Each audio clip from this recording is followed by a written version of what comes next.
Yeah, good, very good. Had a fantastic visit to Johannesburg last week, which I'll go into a little bit more as we go through this. And we've just obviously wrapped up since the African GC Summit that we hosted in Cape Town as well. So yeah, really, I mean, it's been a busy month for the GRM group and everybody in it, and it's been all hands on deck, but no, we've been very, very well. The Joburg visit was very, very interesting. If I can get into a little bit of what's happening in the SA legal market, we've seen quite a lot of growth this year already. You know, as everybody knows, the budgets and the targets are typically set at the beginning of the year. We get to the end of the year end for the financial guys will be February, March, April or May, but it starts around the February mark. So that's when the strategies start to come into play, and that's when they start talking to us about what's happening, where they want to grow, what they want to do. Here in South Africa as well, we've got the election coming up very quickly. I mean, before we know it, we're going to be in election month because that's happening in May. So there's been a bit of a feel-good factor around the country. We've seen most of the financial guys, the Investec, etc. of the world, have been predicting quite a lot of growth in that M&A space, which has been true. I think a 71% increase on year in M&A activity was the projection. And there's been a lot of work coming through in that space, and that has led to a lot more legal services work in that corporate and M&A space. And as we've always said, what comes out of there is other work for the other departments as well. So yeah, it's been a very, very good start to the year in that space, in that area, in terms of volume of work, which has led to a lot of interest in new staff and new teams, and a lot of interest from people looking for work as well. We've seen a huge increase in interest in some of the projects we're working on, not just out of the summit where we met with upwards of 400 of the leading lawyers across the African continent, all came into Cape Town, but also on our social platforms as well. We've seen massive increase of numbers and subscribers on our YouTube channels looking for legal job updates across the continent.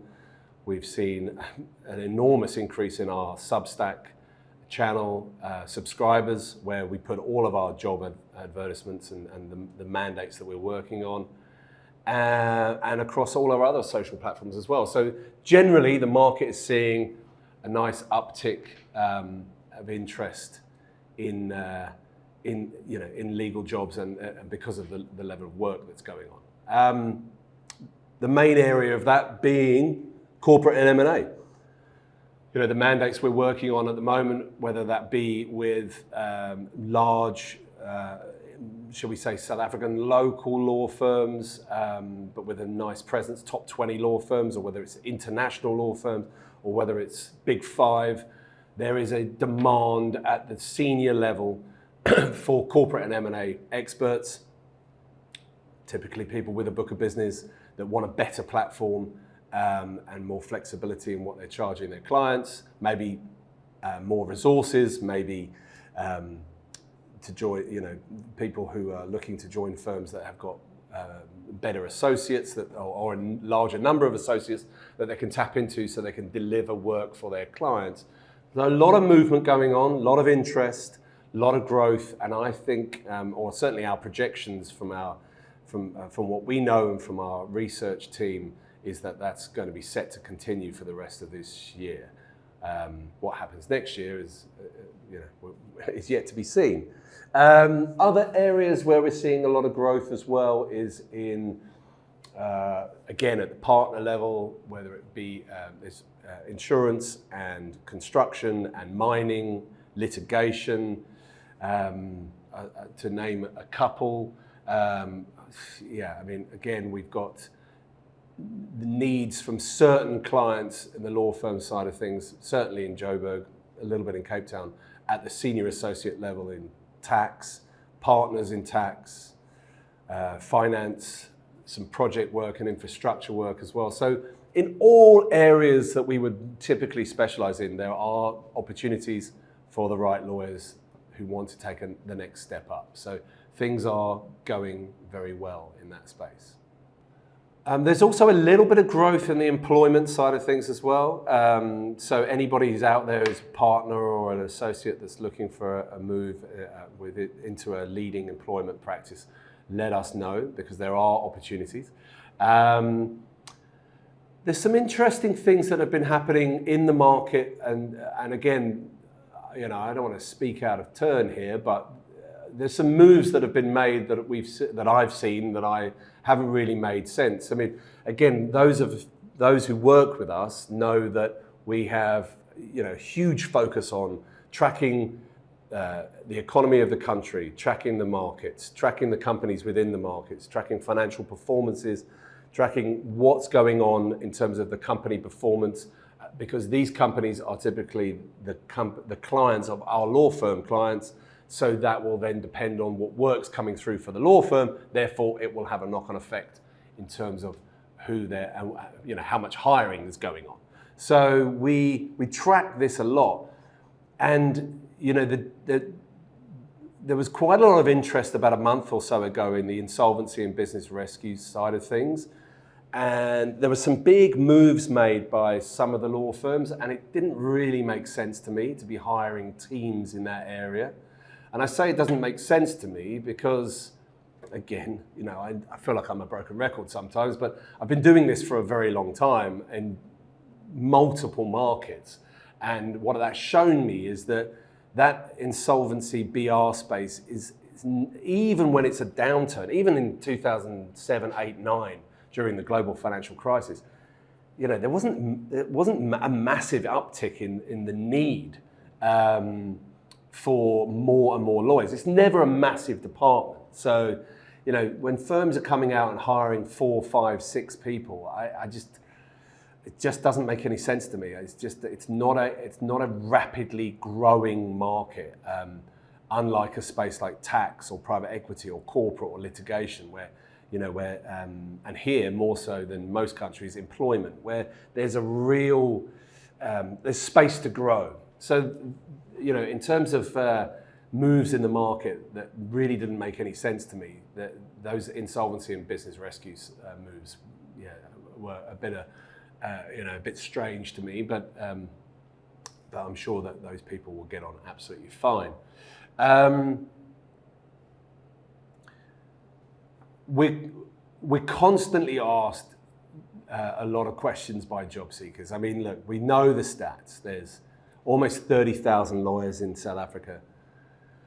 There's many tens and hundreds of thousands across the African continent that contact us and our teams here regularly, and looking for help and looking for guidance and looking for assistance when it comes to what they should be doing with their legal career, what's happening out there, what moves that they should make, and that kind of thing. And I could be here for about a month giving advice on what job seekers should do, and I thought for this particular interview I would focus on one area, and that is applying for jobs, and how to go about it, or just a bit of insight into what might happen when you are applying.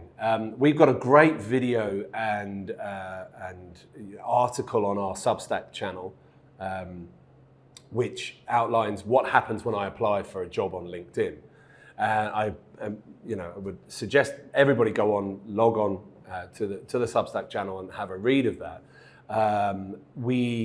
But suffice to say, when you're applying for a job on LinkedIn or Careers24 or whatever, in short, it's typically a very attractive job. It's been really well written, lots and lots of keywords, so it's popped up in your on your feed. You think you're perfect for it, but so do 1,000 other people, maybe more. I mean, I've seen some job adverts with 7,500 applicants on them. Typically, then it's AI or some sort of applicant tracking system is getting involved, and you may well be filtered out if you are not completely and utterly spot on for all 10 of the questions that they've asked that you don't get to see. They'll be behind the filter. All the while to get from that 1,000 down to about 20 maybe max. Then it goes to typically a very junior member of the HR team who probably extremely good at what they do, but won't necessarily have the hands-on knowledge of doing the job, especially if it's a senior legal role. So again, they may filter you out before you've even had a chance. And as I said to someone the other day, I think especially when it comes to in-house positions, upwards of 85% of the positions that I've ever filled and that we've ever filled have come from off-spec hires. So the firm's looking for a certain type of person or type of experience, and they've ended up hiring someone almost completely different. So not a huge fan of people using those platforms, or at least go into it with low expectations in terms of people getting back to you or getting through the process, because you may get filtered out before you've even got to the starting gate, as it were. And the other thing as well is using recruitment agencies. Now, look, we're not a recruitment agency, as everybody who works with us knows. We are an executive search firm, so we work at a much higher level. Recruitment agencies have a place, but typically they might not know as much about the client, they might not know as much about the role, they do not track the markets anywhere near at the level that we do.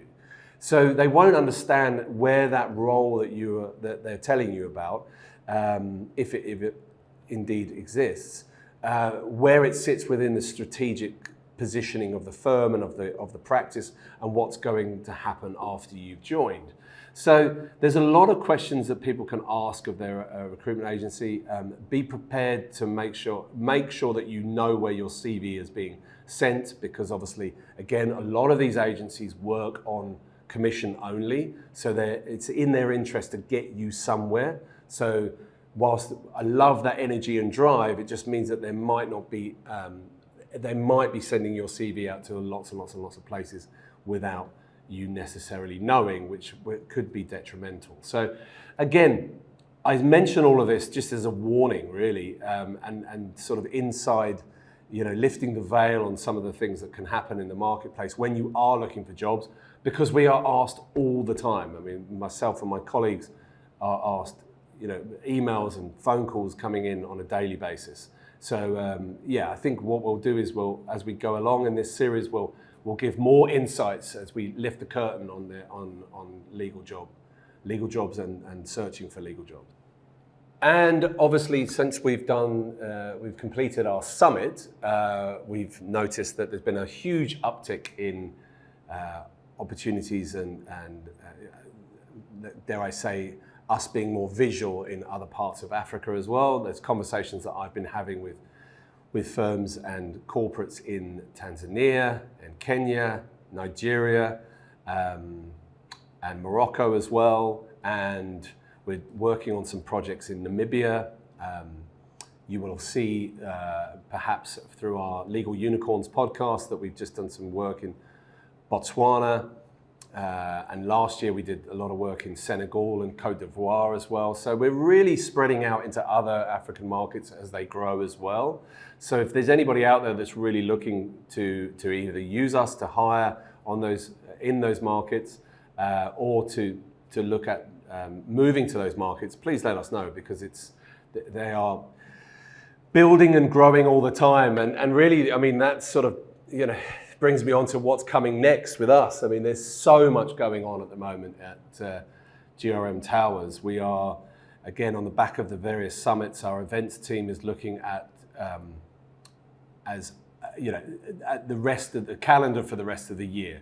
And it will, for sure, involve more, at least one or two other events in South Africa. It will definitely include one or two other events further afield, shall we say. I don't want to let anything go at the moment, in-house secrets, but we are looking at similar types of events across the African continent, things that are really pertinent to the legal and the business industries that we serve, and that's sort of the event side of things is going to be very, very exciting. So certainly watch this space.